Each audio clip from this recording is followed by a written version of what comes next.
Haleluya. Haleluya. Apa kabar saudara-saudara Luar sekalian? biasa. Saya percaya Yesus tetap nyata Amen. bagi kita semua. Yes. Karena Yesus tidak pernah jauh dari kita. Yesus adalah sahabat yang sejati.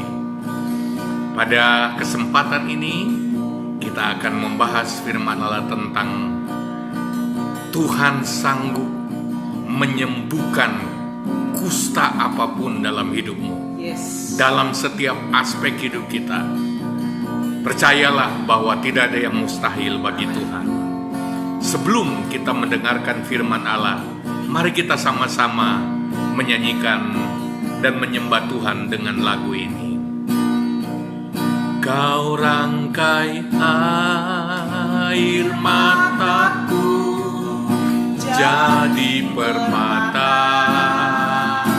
Haleluya. Kau ubah kabut hitamku menjadi sutra.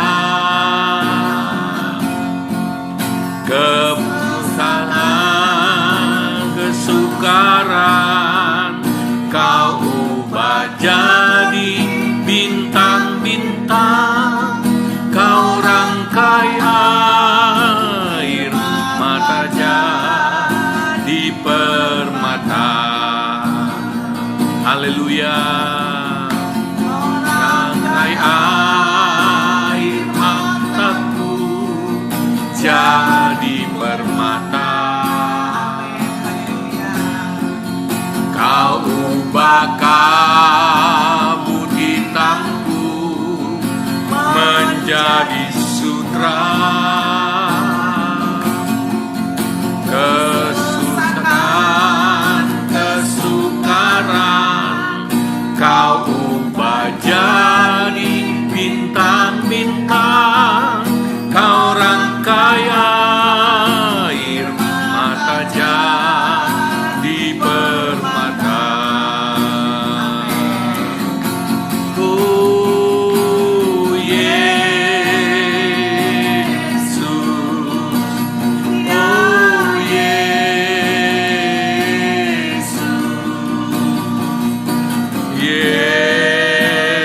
Yesus, oh Yesus. Amin. Tak pernah ku punya teman setia seperti Tuhan. Kau rangkai air mata jadi permata. Barangkali hidupmu saat ini sedang berlinang air mata. Ada banyak kepedihan, ada banyak luka di dalam hatimu. Firman Tuhan berkata, walaupun ia bersemayam di tempat yang tinggi, tetapi ia mau hadir di dalam hati yang hancur, hati yang remuk. Jikalau kita mau datang kepada Dia, membuka hati bagi Dia, Dia mau hadir dalam kesedihan. Dia mau pulihkan engkau. Mungkin telah lama kekristenanmu hanya ritual belaka. Kau tidak punya hubungan yang akrab dengan Tuhan. Mulai dari saat ini, izinkan Dia menemanimu setiap saat, setiap waktu. Yesus, ya Yesus. Katakan pada Yesus, Yesus, ya Yesus. Tak pernah ku punya teman setia seperti Tuhan. Rangkai air mata jadi permata. Panggil lagi namanya Yesus. Oh Yesus, ya Yesus.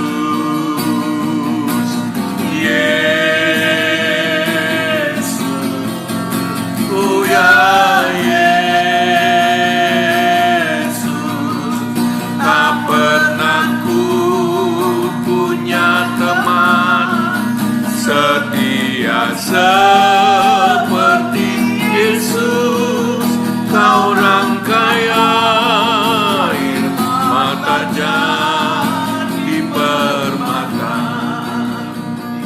Oh Bapa, kami bersyukur tidak pernah Engkau tinggalkan kami di dalam kesusahan, di dalam kesukaran. Ketika semua orang pergi meninggalkan, Engkau tidak pernah sedetik pun meninggalkan kami anak-anak-Mu. Hanya saja seringkali hati kami teralihkan ke tempat lain. Kami tidak menyadari kehadiran. Tetapi Tuhan, kami bersyukur tangan-Mu selalu menjangkau kami. Bahkan tangan-Mu selalu ingin memeluk kami. Karena kami adalah anak-anak ketebusan. Kami milik-Mu Tuhan.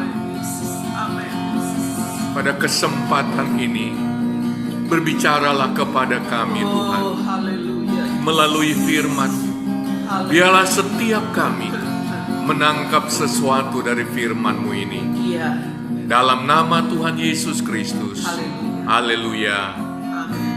Amin. Kita mau belajar tentang kusta rohani, kusta dosa, kusta mental, dan lain sebagainya dari gejala atau dari kusta secara fisik lebih dahulu. Nah, kusta secara fisik, saudara, ya, kalau kita mengalami komplikasi, saudara, ya, jika tidak ditangani dengan cepat, secara efektif, maka komplikasinya bisa menjadi begitu mengerikan. Yang pertama, bisa menyebabkan kebutaan, saudara. Kebutaan atau glaukoma. Yang kedua, bisa menyebabkan cacat di wajah, termasuk pembengkakan permanen di wajah kita. Ada benjolan, ya. Bahkan bisa gagal ginjal, saudara. Lalu kemudian bisa menyebabkan kelemahan otot yang mengarah ke tangan, jadi lemah. Dan kemudian ketidakmampuan melenturkan kaki menjadi kaku, saudara. Itu kusta, saudara. Dan juga kerusakan permanen pada saraf di luar otak, pada sumsum tulang belakang. Dan disfungsi ereksi atau bahkan kemandulan pada pria. Dan juga, saudara, kusta ini bukan hanya fisik, tapi juga bisa berakibat pada psikis. Karena kusta itu menyebabkan, kalau di zaman Alkitab, orang itu harus diasingkan, harus tinggal di luar pemukiman. Dan yang paling mengerikan, ya, kusta bisa menyebabkan kematian, saudara. Nah, tadi saya katakan bahwa, ya, kusta selain secara fisik ada kusta yang lain yang lebih berbahaya, yaitu kusta rohani, ya, kusta dosa, ya, ada kusta mental. Komplikasi dari kusta rohani atau kusta dosa dan mental ini bisa berdampak kepada kerusakan pernikahan, rumah tangga, ekonomi, bisnis, dan lain sebagainya. Hari-hari ini, saudara, ada banyak orang yang nampaknya secara fisik, saudara, sehat, namun jiwanya penuh kusta, saudara. Mentalnya kusta, pernikahannya kusta, keluarganya dan rumah tangganya kusta, bisnisnya kusta, ekonominya kusta, hubungan-hubungan antar sesama dengan sesama juga kusta, saudara. Nah, seperti gejala kusta rohani atau seperti komplikasi kusta secara fisik, saudara, yang kita bahas tadi, maka gejala kusta rohani juga, ya, komplikasinya bisa membuat orang mati rasa secara rohani. Saudara, orang yang kena kusta, di bagian mana dia kena kusta itu menjadi kebas, mati rasa, saudara. Nah, saudara sekalian, ada banyak anak Tuhan yang saat ini tanpa sadar sedang mengalami mati rasa secara rohani. Tidak lagi sensitif terhadap hal-hal rohani.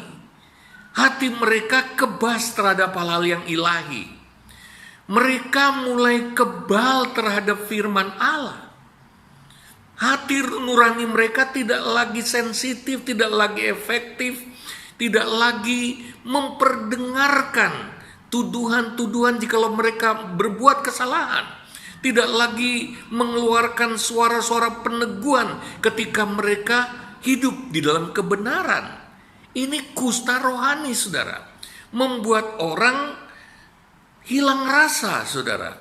Ya, ketika kami di awal terkena COVID, kami sempat hilang penciuman, hilang rasa, saudara. Dan itu sangat tidak enak, saudara. Orang yang hilang rasa mau makan makanan yang paling enak sekalipun, tidak akan terasa apa-apa, saudara. Begitu juga orang yang kena kusta rohani, saudara.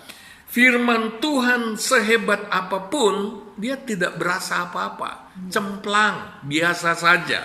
Hati-hati, saudara. Karena kusta rohani menggerogoti hidup keselamatanmu, saudara. Saudara, hidup jasmaniamu hanya sementara. Tapi hidup di akhirat nanti, itu kekal. Hati-hati, jangan sampai kusta rohani mulai menggerogoti hidup rohanimu, saudara. Yang kedua, saudara, menyebabkan kebutaan secara rohani. Tidak mampu melihat dan mengerti hal-hal rohani. Kusta keinginan mata telah merusak banyak anak Tuhan di hari-hari ini. Sehingga pandangan mereka hanya dangkal saja, pandangan mereka hanya hal-hal yang dunia. Mereka tidak punya perspektif kekekalan. Mereka hanya melihat kehidupan dunia yang fana, yang sementara ini. Mereka tidak melihat konsekuensi-konsekuensi kekal dari cara hidup mereka, dari perilaku mereka. Ini adalah kusta rohani, saudara. Buta, saudara, terhadap hal-hal yang kekal. Bahkan ada yang ngenyek, yang menyepelekan, mengejek hal-hal yang kekal, saudara. Yang ketiga, cacat permanen di wajah, artinya, saudara, tidak mampu lagi menampilkan gambar rupa Allah. Kita tahu, saudara, kita dipanggil, kita diselamatkan, dan kita harus bertumbuh makin hari makin serupa Kristus. Nah, wajah kita juga itu ekspresi dari hati kita, saudara. Nah, saudara, kalau kusta merusak wajah secara fisik, berarti kusta juga bisa merusak ekspresi Kristus di wajah kita dalam hidup kita sehari-hari. Dan itu karena hati kita kena kusta, saudara. Ini berbicara tentang kondisi hati yang rusak, kondisi hati yang tidak ada isi firman, kondisi hati yang hanya penuh hal-hal yang negatif. Saudara, kalau kita jujur lihat di cermin ketika hati kita lagi mendongkol, hati kita lagi penuh kecemasan, hati kita lagi penuh kepahitan, wajah yang cantik pun akan memperlihatkan hal-hal yang lain. Ada sesuatu yang tidak benar di dalam ekspresi wajah kita. Mata kita akan menunjukkannya. Kita tidak akan bisa menutupi hati kita dengan kepura-puraan. Itu kusta rohani, saudara. Lalu kemudian kelemahan otot, ya. Kelemahan otot rohani itu terjadi pada orang yang mengalami kusta secara fisik. Artinya apa? Dia menjadi malas melayani, rohnya padam, semangat rohaninya pudar, ya. Lalu kemudian kaki rohani menjadi kaku. Dia tidak bisa lagi bergerak, tidak ada lagi revival dalam dirinya, tidak ada lagi kebangunan rohani di dalam dirinya, tidak ada lagi pergerakan. Kekristenannya menjadi kekristenan yang mati, kekristenan yang stagnasi, ya. Lalu yang berikutnya kerusakan saraf permanen, saudara, ya, karena kusta secara fisik merusak saraf. Apa itu saraf, saudara? Kita sering belajar bahwa saraf itu berbicara hubungan, ya, hubungan rohani yang rusak. Dalam Kolose pasal yang kedua ayat 19 kalau saya tidak salah ingat saudara. Yang diikat, ditunjang menjadi satu oleh urat-urat dan sendi-sendi di mana tubuh itu menerima pertumbuhannya. Nah, diikat, jadi saraf itu bicara tentang ikatan. Tetapi orang yang kena kusta rohani, dia menjadi orang yang independen, dia dikucilkan saudara. Dia tidak memiliki hubungan lagi saudara. Lalu kemudian yang ketujuh adalah kemandulan rohani, tidak produktif lagi. Orang Kristen yang kena kusta rohani pasti mandul rohani. Nah, jika rohani dan jiwa kita kusta, bagaimana hidup kita secara keseluruhan akan baik saudara? Kita harus sembuh dari kusta rohani, maka kita akan dibebaskan dari kusta-kusta yang lain. Dan saya mau beritahu bahwa Tuhan mau menyembuhkan, memulihkan kita dari berbagai kusta rohani. Mari baca Matius pasal 8 ayat 1 sampai ayat yang keempat. Matius 8 ayat 1 sampai 4 saudara. Matius 8 ayat 1 sampai 4. Setelah Yesus turun dari bukit, orang banyak berbondong-bondong mengikuti dia, maka datanglah seorang yang sakit kusta kepadanya, lalu sujud menyembah dia dan berkata, Tuhan, jika Tuhan mau, Tuhan dapat mentahirkan aku.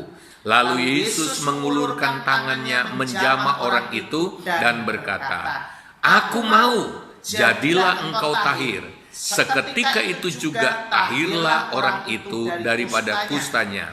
Lalu Yesus berkata kepadanya, Ingatlah, janganlah engkau memberitahukan hal ini kepada siapapun, tetapi pergilah perlihatkanlah dirimu kepada imam dan persembahkanlah persembahan yang diperintahkan Musa sebagai bukti bagi mereka. Dari cerita ini kita belajar bagaimana kita disembuhkan, bagaimana hidup kita dipulihkan dari kusta, baik secara fisik, penyakit secara fisik maupun secara rohani. Yang pertama saudara, dikatakan setelah ia turun dari bukit. Saudara, pasal-pasal sebelumnya berbicara tentang Yesus berkhotbah di atas bukit.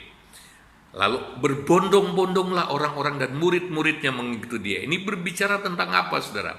Kalau kita mau sembuh saudara, kita harus mendengar pengajaran khotbah di bukit. Apa itu pengajaran khotbah di bukit?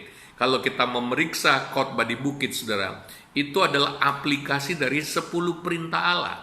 Nah, esensi dari 10 perintah Allah adalah mengasihi Allah dan mengasihi sesama. Perintah pertama sampai perintah keempat itu berbicara tentang mengasihi Allah, hubungan dengan Allah. Lalu kemudian perintah yang kelima sampai perintah yang ke-10 itu berbicara hubungan dengan sesama, mengasihi sesama. Jadi 10 perintah Allah esensinya, isi di bagian dalamnya adalah hal mengasihi Allah dan mengasihi sesama, saudara. Saudara-saudara sekalian, saya mau beritahu kepada kita semua. Kalau kita ingin hidup kita steril dari kusta rohani yang menggerogoti hidup kita, yang berdampak pada pernikahan kita. Saudara, pertama saudara, kita harus memiliki hubungan yang benar ke atas, vertikal, dan hubungan secara horizontal. Ada banyak penyakit dalam hidup kita disebabkan karena hubungan-hubungan yang rusak ini, saudara. Hubungan ke atas kita terganggu, kita menyimpan dosa, sehingga apa? Hubungan dengan Tuhan tidak dalam keadaan damai sejahtera dengan Allah. Ya, begitu juga hubungan dengan sesama. Saudara, umumnya saudara, ya kalau kita lihat orang-orang yang mengalami kerusakan hubungan ini, saudara, apalagi orang-orang yang terkucil, saudara, maka dia akan mengalami hidup yang abnormal, saudara. Banyak penyakit, banyak hal yang aneh akan muncul dalam dirinya. Jadi hal yang pertama, saudara, perbaiki hubunganmu dengan Tuhan dan dengan sesama. Yang kedua, saudara, baru kita datang kepada Yesus. Orang kusta ini, saudara, datang secara pribadi kepada Yesus. Tadi dikatakan orang banyak berbondong-bondong, saudara. Kita tidak boleh jadi orang Kristen rombongan. Kita tidak boleh jadi orang Kristen yang hanya ngikut yang banyak, saudara. Ya, kita harus berani punya sikap sendiri. Kita harus berani punya hubungan pribadi dengan Tuhan. Kita harus datang secara pribadi dengan Tuhan. Kita jangan hanya mengandalkan ya kekristenan rombongan, ya KKR besar, ibadah raya. Kita harus punya hubungan pribadi dengan Yesus. Amen. Jangan bergantung pada iman banyak orang. Jangan menggantungkan imanmu kepada rombongan. Ya, kita harus punya iman secara pribadi kepada Kristus, saudara. Saudara sekalian, ada banyak orang sekarang bergantung kepada dukungan doa orang banyak. Itu nggak salah. Tetapi ya, doa yang efektif, iman yang efektif adalah iman secara pribadi antara engkau dengan Tuhan. Lalu yang ketiga, saudara, berani melakukan ya sesuatu yang bertentangan dengan aturan. Berani melakukan sesuatu yang bertentangan dengan aturan. Sudah tahu aturannya pada masa itu, orang kusta tidak boleh ya datang ke tengah masyarakat. Dia harus hidup terasing, saudara.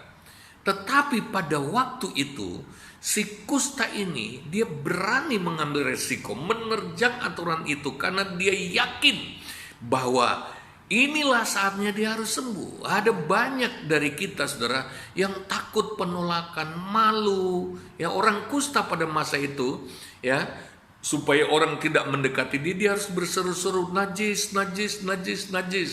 Saudara, secara psikis dia terbuang, saudara.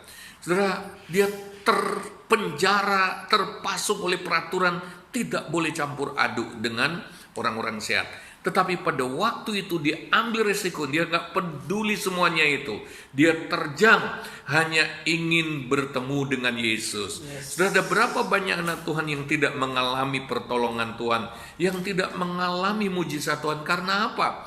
Dia tidak mau berjuang. Dia tidak mau susah. Dia terhalang oleh ketakutan-ketakutan yang tidak berdasar, saudara. Saudara, kalau kita mau datang kepada Yesus, datang saja kepada Yesus, saudara. Jangan terhalang oleh orang-orang. Amin. Yang keempat, saudara, dia sujud menyembah. Ini yang utama.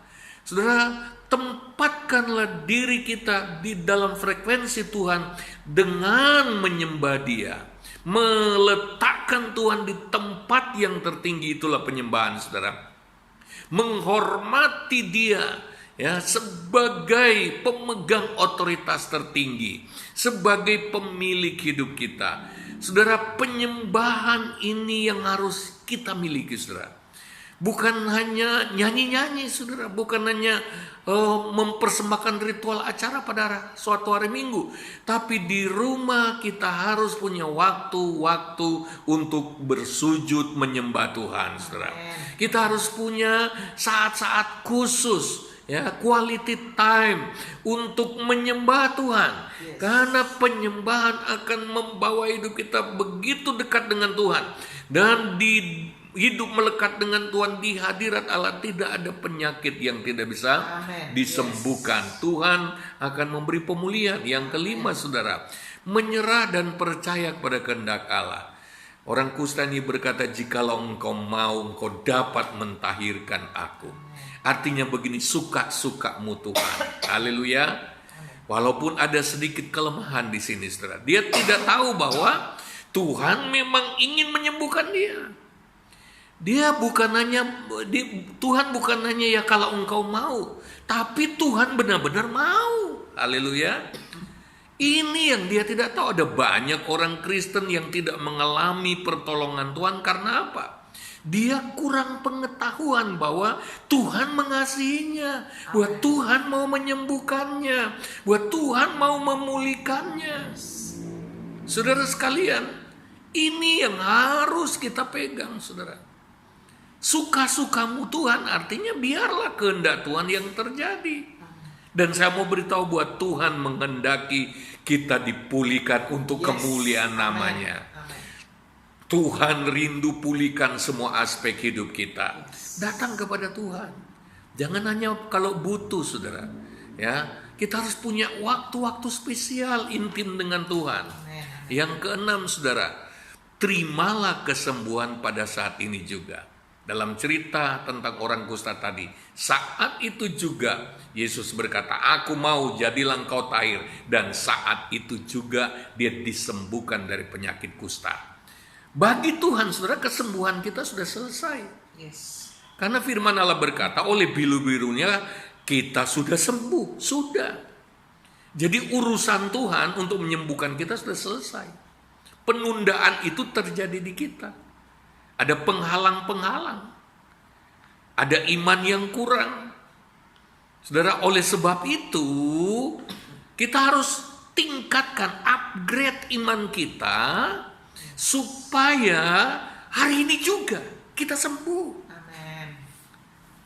2 hari ketika kami mengalami COVID, kami pegang firman Tuhan. Ya, kami langsung berkata, hari ini oleh bilur-bilurnya, oleh bilur-bilur Yesus kami sembuh. Amin. Aku sembuh. Saya mulai meletakkan tangan di dada saya, di lever saya, di semua organ tubuh saya taruh tangan saya. Saya nyatakan, dalam nama Yesus saya sudah sembuh. Kami tidak lagi meminta supaya Tuhan sembuhkan. Tuhan sudah selesai. Tuhan sudah selesai. Di atas kayu salib, Yesus sudah mengambil semua penyakit kita. Ya. Bagi Tuhan, penyakit kita sudah diselesaikannya.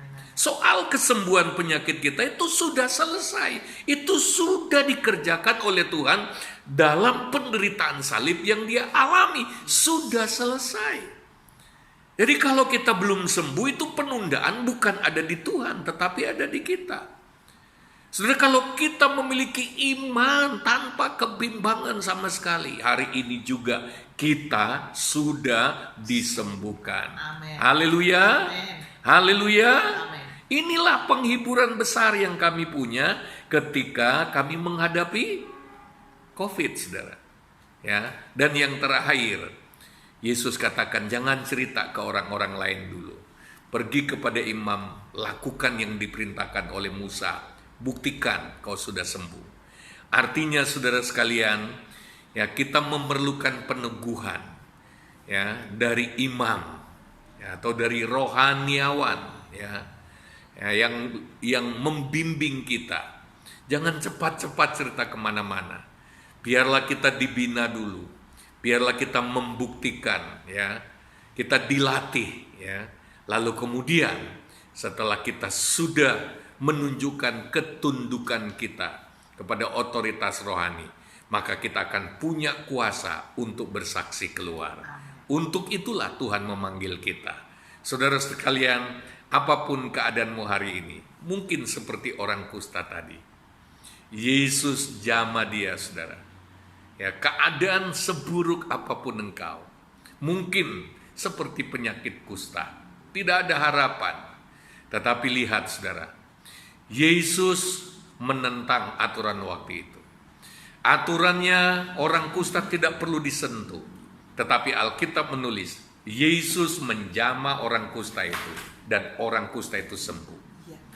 Saudara sekalian, sekali lagi, peraturannya tidak boleh menyentuh orang kusta. Orang kusta itu bahkan harus diasingkan di luar pemukiman. Jangan menyentuh.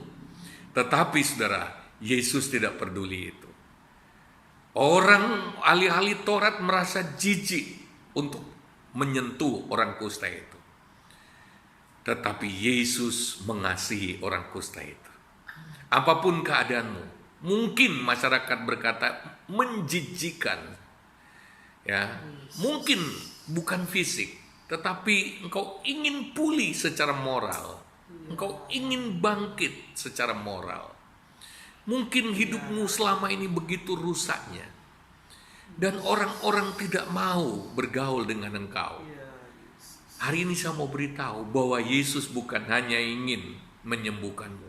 Dia ingin menyentuh engkau. Dia mengasihi engkau. Keadaan hidupmu separah apapun, Yesus mampu untuk memulihkan.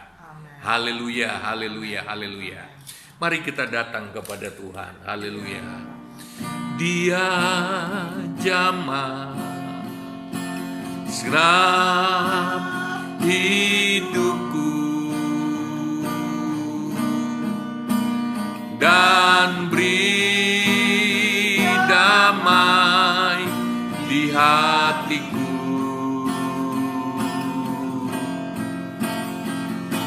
semua berubah dan aku tahu Yesus jamah ku jadi. Oh haleluya, mari sama-sama datang kepada Tuhan. Dia jamah genap hidupku dan beri damai di hatiku. Semua berubah dan aku tahu Yesus jamah ku jadi baru. Bapa di dalam sorga, kami berdoa buat semua anak-anak-Mu dan siapapun yang menonton dan mendengarkan firman Allah ini. Apapun keadaan mereka saat ini, ulurkan tangan-Mu Tuhan, tarik mereka kepadamu, pulihkan keadaan mereka. Mulailah dari jiwa, dari hati mereka semua Tuhan. Kalau ada yang sedang mengalami kusta di dalam kehidupan rohaninya, jamah dan sembuhkan, pulihkan. Yang mengalami kusta dalam jiwanya, dalam moralitasnya, dalam pernikahannya, dalam bisnis dan ekonominya, Tuhan turunkan anugerah-Mu Tuhan. Nyatakan belas kasihan-Mu dalam nama Yesus. Jamah dan pulihkan. Tarik anak-anak-Mu ini. Tarik kami semua dekat kepadamu. Karena di dekat-Mu ada kuasa pemulihan. Terima kasih Tuhan. Kami percaya semua yang mendengar firman Allah ini sudah diberkati oleh Tuhan. Dalam nama Yesus, haleluya. Amin. Tuhan memberkati kita semua. Sampai berjumpa pada program berikutnya.